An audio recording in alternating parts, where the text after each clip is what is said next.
Immigration and Entrepreneurship, the role of Enclave. And I really look forward to receiving your comments and questions. So as most people in the audience might know, immigration has become a very important phenomenon nowadays. So 260 million people identify as immigrants, and this number is growing year after year. In particular, their role as entrepreneurs has gained a lot of attention. So immigrants are regarded as an important source of human capital, and their entrepreneurial rate is usually higher than the one of natives. So this has been found true for smaller businesses, but also high growth, high quality businesses. However, the link between immigration and entrepreneurship is not straightforward, right? As it depends on the relationship between the job market for immigrants and the returns that the immigrants might get from being entrepreneurs. So one question to ask is how do environmental features modify this relationship?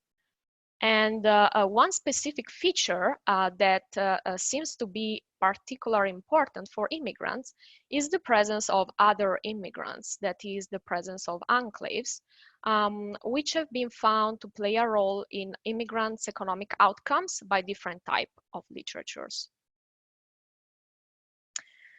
So the main research question of this paper is to investigate the relationship between entrepreneurship and immigration inside and outside enclaves.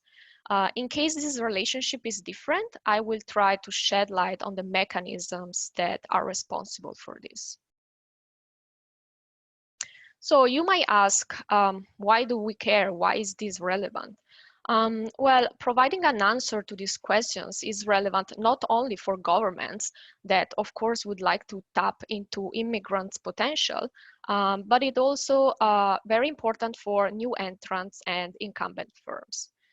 So, for instance, this can tell us more about how contextual and environmental factors shape individual entrepreneurial paths and outcomes and performance. So it also relates to the question of who becomes an entrepreneur in the first place, right? In addition, giving an answer to this question can also inform new entrants on the way in which the environment is going to shape their firm's performance and growth. And finally, it is also relevant for incumbent and existing firms that are basically experiencing and witnessing these immigration flows and might see their entrepreneurial landscape around them change dramatically. So this paper extends different types, strands of literature. So first of all, it is broadly related to papers that look at the effect of immigration on receiving countries. So for instance, there are quite a few very important papers, of course, that evaluate the impact of immigration on wages. So we find the work of Borjas, for instance, and Card. And also there are some papers that have looked at the impact of immigration on innovation, for instance. My paper also speaks to a vast literature that looks at how environmental and contextual features impact entrepreneurial entry, firm performance, and also type of businesses that are being created.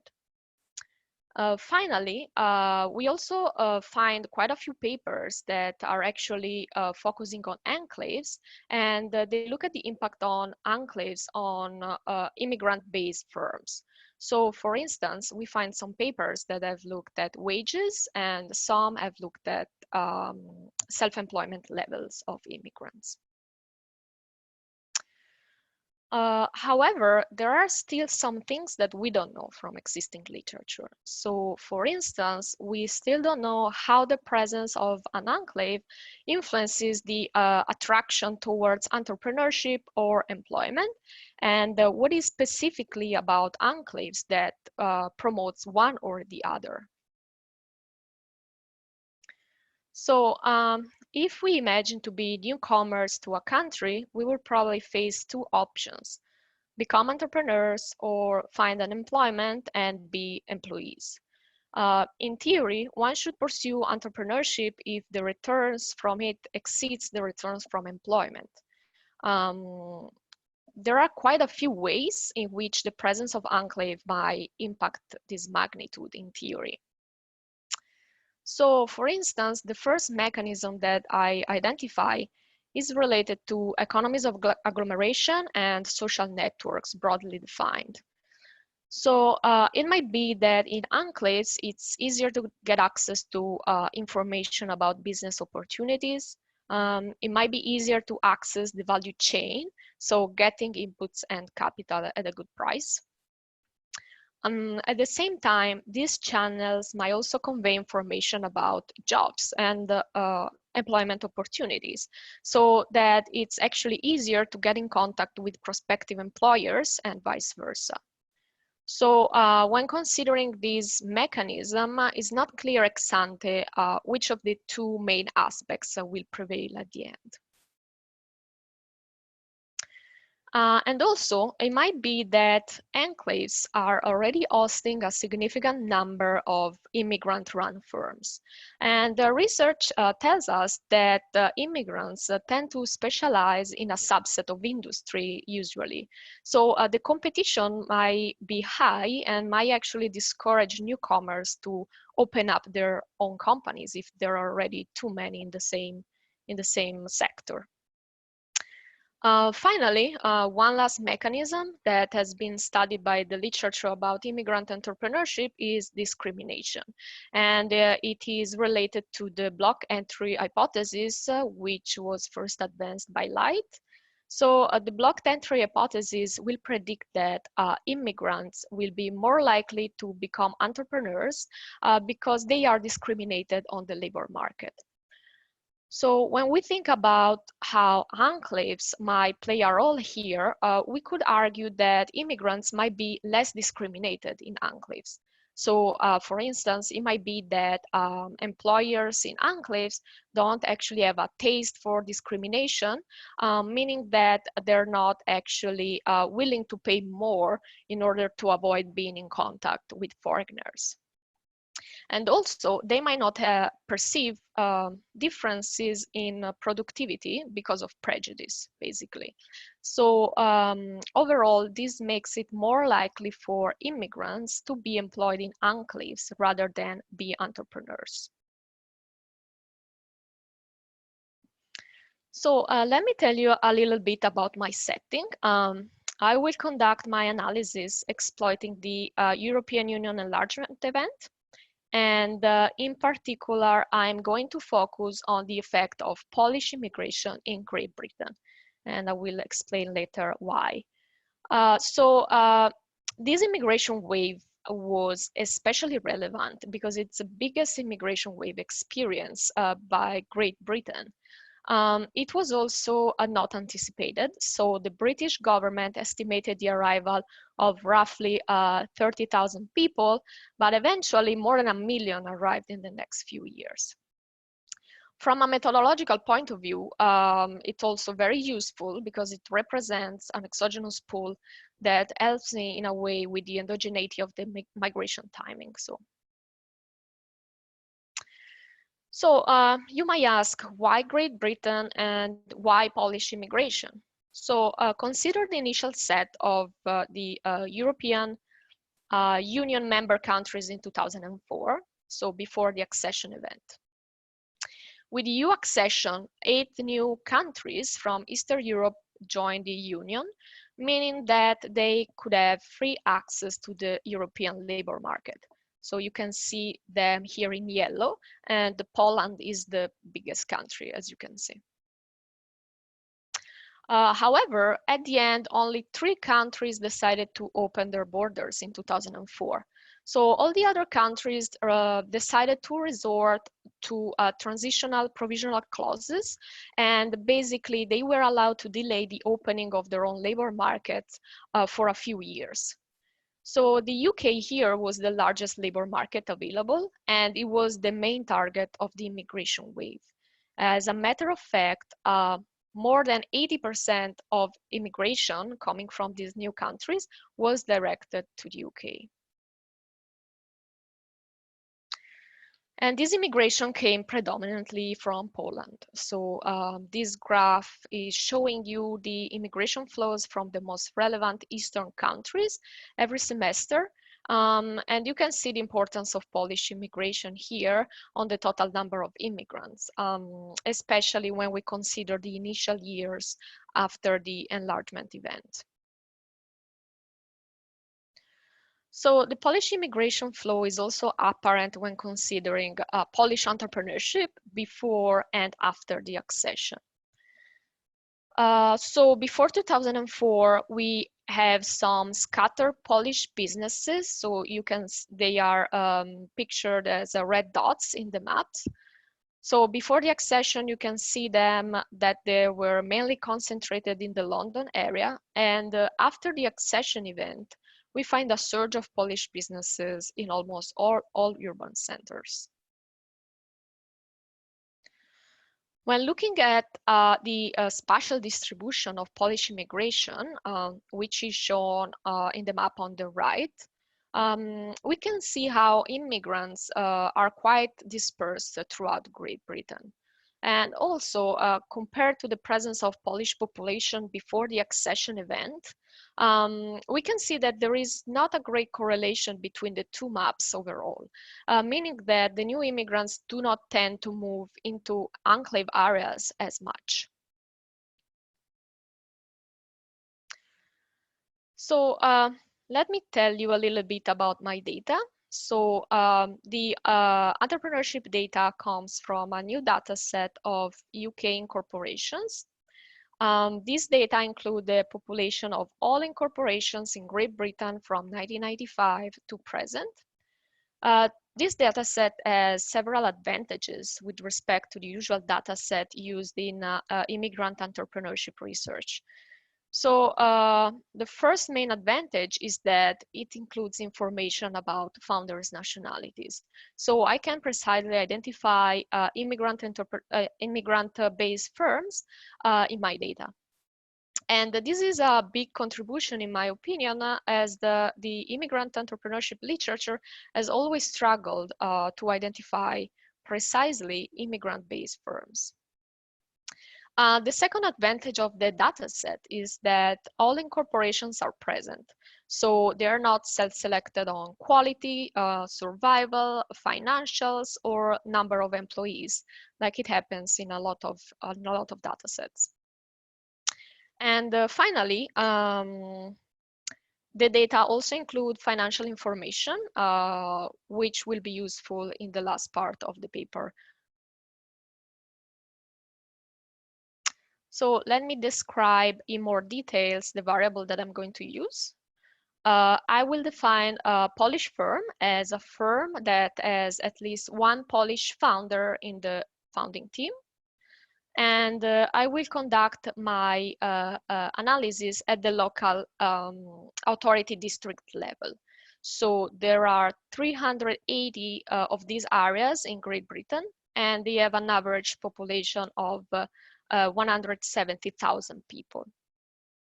To capture immigration flows, I will use the number of Polish nationals entering each district and requesting a social security number, which is useful to be an employee and also to be an entrepreneur. Enclaves here will be defined as areas with a very high proportion of Polish-born people on population. And specifically, my threshold is going to be the 95th percentile, which is more or less in line with previous definition of enclaves in the literature. However, it's worth noting that results are also robust to the use of different definitions. So for my empirical strategy, I will use a first difference estimation before and after the accession event. And this is the regression that I'm going to run. It is run at the local authority district level. The delta in immigration is the difference in the level of Polish immigration to population from 2003 to 2007. Enclave is the dummy indicating the presence of an enclave, of course, before the accession event. So here I use the year 2001. And the delta in entrepreneurship is going to be the growth of Polish entrepreneurship from 2004 to 2008. So here I am allowing 1 year lag between my independent and dependent variable. And finally, X is a set of district level controls. And I included population, education, employment, income, housing costs, and region fixed effects. So here are my main OLS results. And in particular, we can focus on the very last regression, which includes the interaction between immigration and enclaves, as well as the full set of controls. So these coefficients are telling us that an increase of 1% in immigration is associated with an increase of 73% in immigrant businesses, which leads to the establishment of 4 new Polish businesses for the average district. However, this correlation disappears when we consider enclave areas, meaning that an increase of immigration in enclaves is not associated with an increase in immigrant entrepreneurship. So these results are also robust to different checks and the use of different specifications. So for instance, I obtain similar results when using a fixed effect specification. One might also be worried that it's the London area that is actually driving most of my results, but they are also robust to the exclusion of London. And I also use different definition of enclaves in the paper. So I use different percentiles and also continuous measures, as well as different lags between my dependent and independent variable. Finally, while the results, as you saw before, mostly focus on the short-term effect of immigration on entrepreneurship, I also consider a longer period in the paper, and I find similar patterns of results. So the OLS results are interesting and they appear robust, but they might suffer from some omitted variable bias, of course. So the first problem is related to enclaves because they can be problematic, as they might be correlated with particular economic conditions that are able to influence immigrant entrepreneurship. So in order to tackle this problem, I will instrument modern enclaves using historical Polish military settlements established after World War II. Astrid, sorry, before Yes. you move to the estimation, the IB estimation, there is a clarification question by Rafael Martins. How many enclaves do you have in the data? How are they distributed regionally? Sorry, can you repeat the question? How many? How many enclaves do you have in the data, and how they are distributed regionally? Yeah, so there are 19 enclaves because I use a very strict definition using only the 95th percentile in the distribution. 40% is located in the London region, while the remaining 60 is pretty much scattered throughout England mostly. Okay, so another problem that I might have in the paper is the fact that immigration is also endogenous, right? In the sense that immigrants might choose to migrate to areas with specific features that might influence their choice to become employees or entrepreneurs. So in order to tackle this problem, I will use a Bartik instrument based on the work of authors and all that I will describe in a few minutes. But first of all, let me describe a little bit my instrument for enclaves, which I think it has an interesting historical background related to World War II. So after Hitler invaded Poland in 1939, the Polish military had to flee to the UK and decided to join the British Army and fight alongside them. So the Polish Army became the largest foreign division of the British Army, and it was involved in a lot of decisive battles throughout Europe. Once the war was over, Stalin's martial law was in place in Poland, and Polish people in the UK didn't want to return to their country because of it, of course. So the British government was, in a way, forced to pass this Mass Immigration Act, which naturalized all the Polish military presence in the UK and their families. Housing was especially problematic, though. So the housing stock was already depleted because of the war, and it was hard to find a place for all these troops and their families. Eventually, the government decided to house them into former airfields and military camps according to two principles. So availability, of course, and also maximal dispersion in order to break the chain of command. So historians believe that this dispersal intervention had a deep impact on the present-day distribution of Polish people, and in a way represented the seed of their modern communities. While the location of Polish resettlement camps is not entirely random, one might argue that this variable still exhibits strong traits of exogeneity, especially if we consider the pressing circumstances surrounding the event. And you can see here how these camps looked like. So they were not ideal, of course. There was no electricity or running water. They were cold most of the year. But people made the most of it, and they were able to build well-functioning communities in each camp. And you can see these from the second picture, for instance. So this is a picture of the original document that includes the list of the camps and their location. So for each camp, you can find the name and the town in which it was placed. Overall, there are 160 camps in total,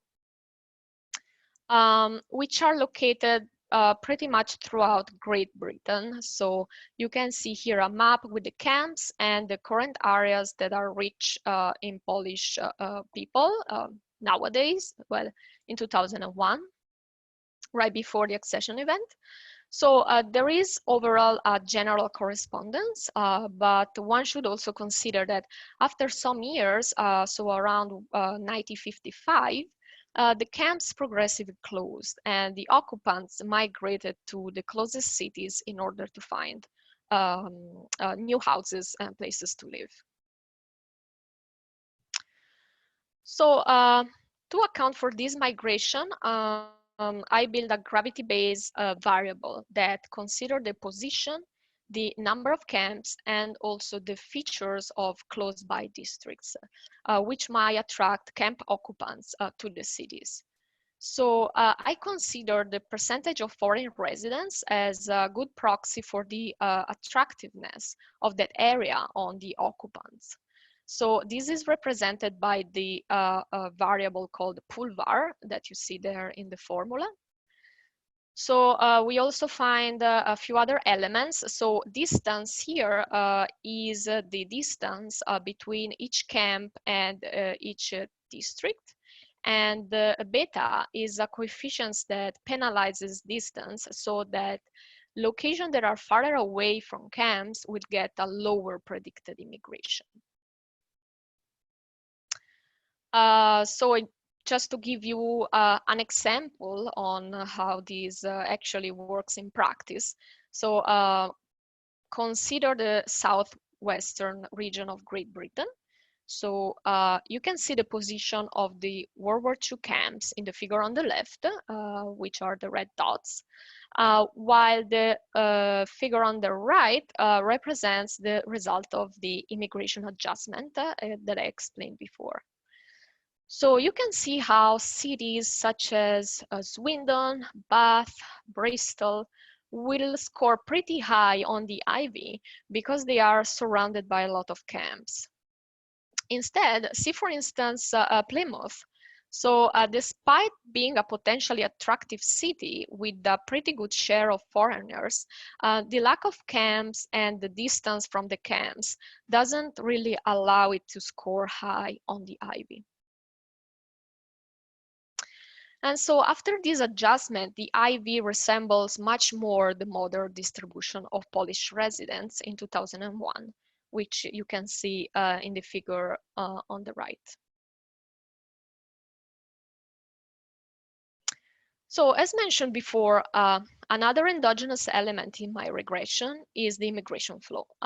Given that immigrants do not sort randomly into region, of course, but they might decide to relocate in districts where they might be more likely to become employees or entrepreneurs, depending on the local economic conditions.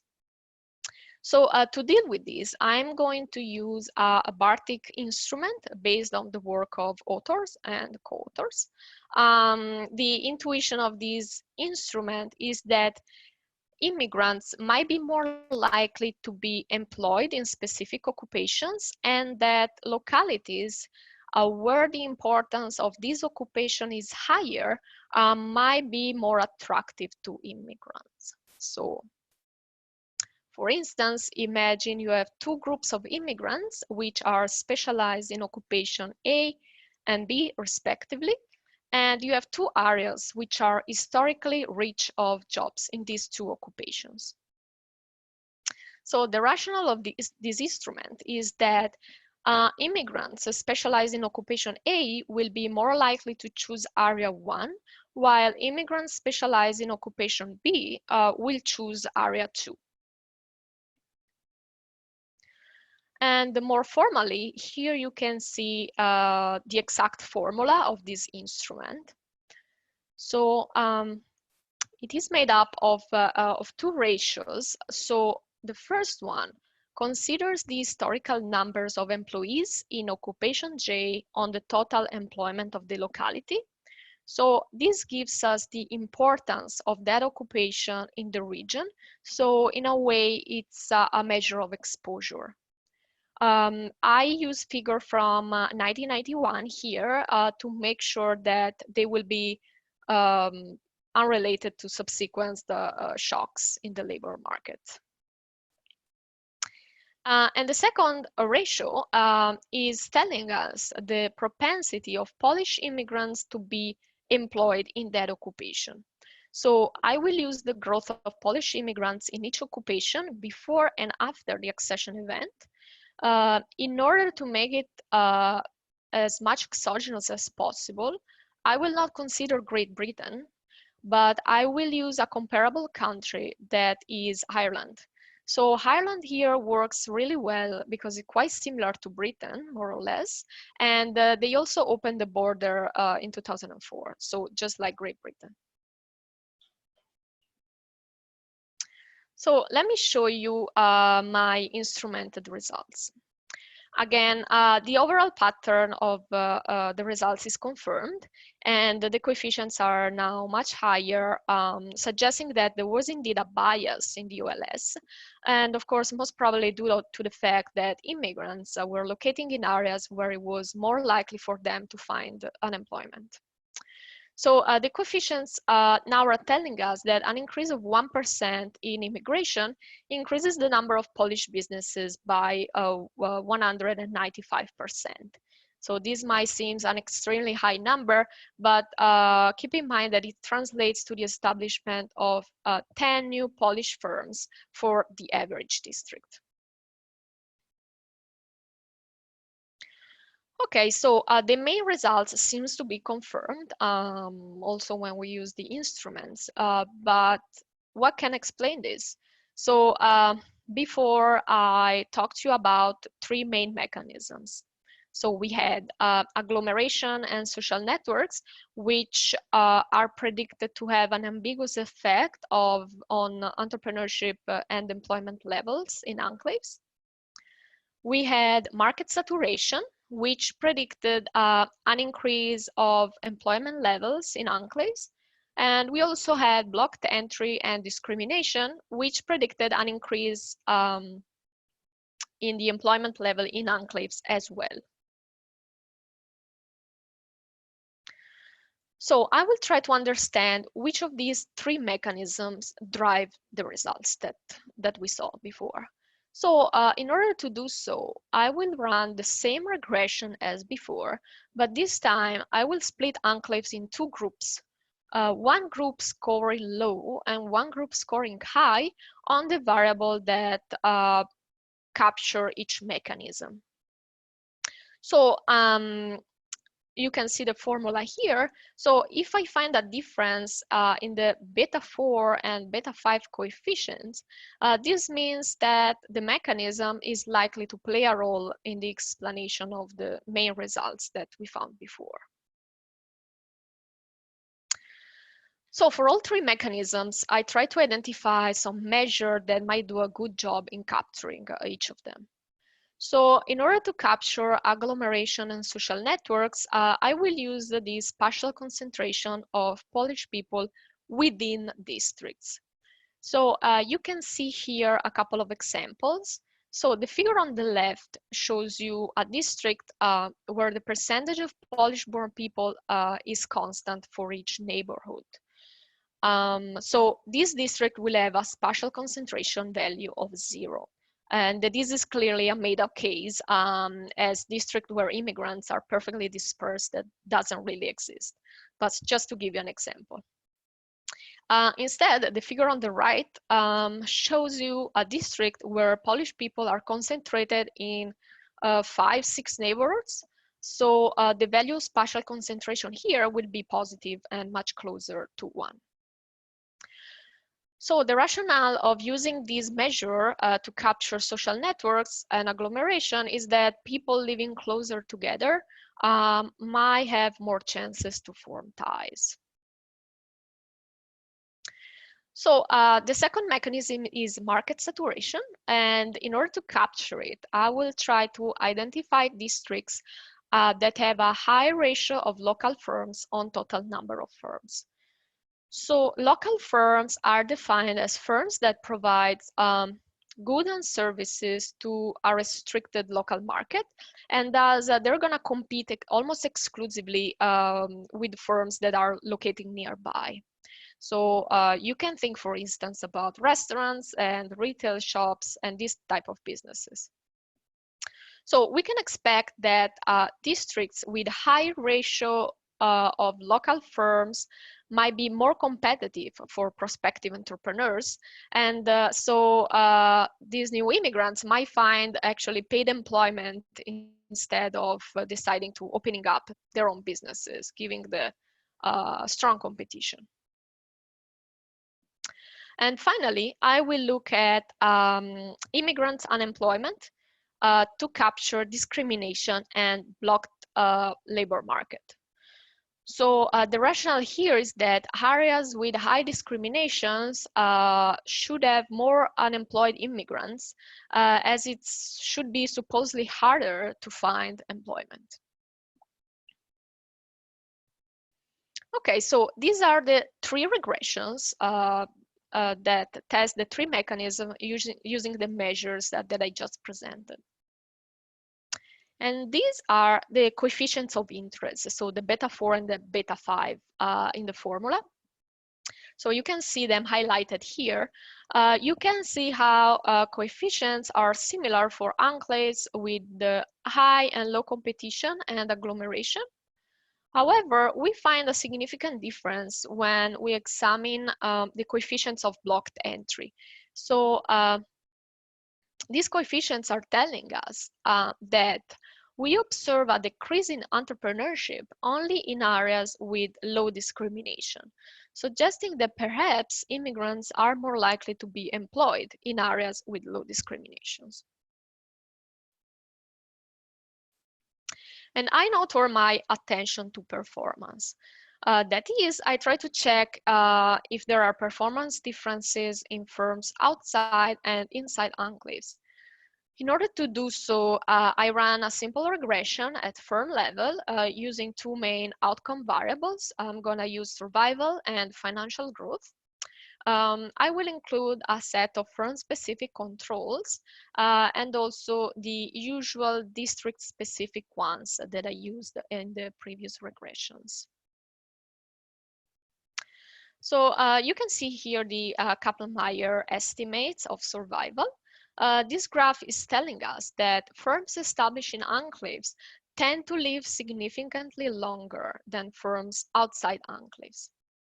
Also, please note that here survival is defined in a stricter way than the traditional definition. So it's not defined by using the incorporation and dissolution dates, but it is defined using the period in which firms are actually filing financial reports. So it's a stricter definition if you want. And this also explains the shape of the curve, of course, which is basically a ladder. And this is because firms tend to file financial at the end of each year, usually. So I can also look at financials, as I said, to measure performance. So here I use profits and assets. These regressions are telling us, and they are confirming that even when we consider these alternative measures, firms inside enclaves tend to outperform firms outside enclaves. So these findings are coherent with the ones that I find about the mechanism, as they suggest that firms outside enclaves might be of lower quality to start with. So just to summarize my main findings, this paper shows that an increase in immigration increases immigrant entrepreneurship only in non-enclave areas. This effect is causal and robust. Further results about the mechanism suggest that it's probably discrimination and the blocked entry labor market that are driving the increase in entrepreneurship in non-enclave areas. And this is consistent with the findings about performance. So it seems that the increase in entrepreneurship that I find is mostly subsistence-based. So it is the lack of employment opportunities in non-enclave areas that pushes immigrants towards entrepreneurship, which would be, as a consequence, a low-quality entrepreneurship. So this paper has a few contributions. It's the first paper, to my knowledge, to show a causal relationship between immigration and entrepreneurship. I use a novel data set that allows me to precisely identify immigrant-based firms, and I use a novel instrument for enclaves. So this paper has some managerial as well as policy-related implications. On the managerial side, the results here highlight once again the importance of the environment in which a firm is established and how it can shape entrepreneurial paths and performances. In practice, the paper suggests that immigrants might be better off in enclaves, and also incumbents that are placed in enclaves might face fewer but probably better entrants. On the policy side, this paper highlights how there might be a negative side to dispersal policies. So dispersal policies are policies whose aim is basically to disperse immigrants throughout a country in a more or less equal way. So my results suggest that how this diversion of immigrants might not be advantageous for immigrants, given that they have less opportunities outside enclaves. So the use of these policies can, yes, create more entrepreneurship, as we saw, but this won't be the high growth, high quality kind that policymakers seek to promote. And that's it. Thank you so much. And I look forward to your comments and questions.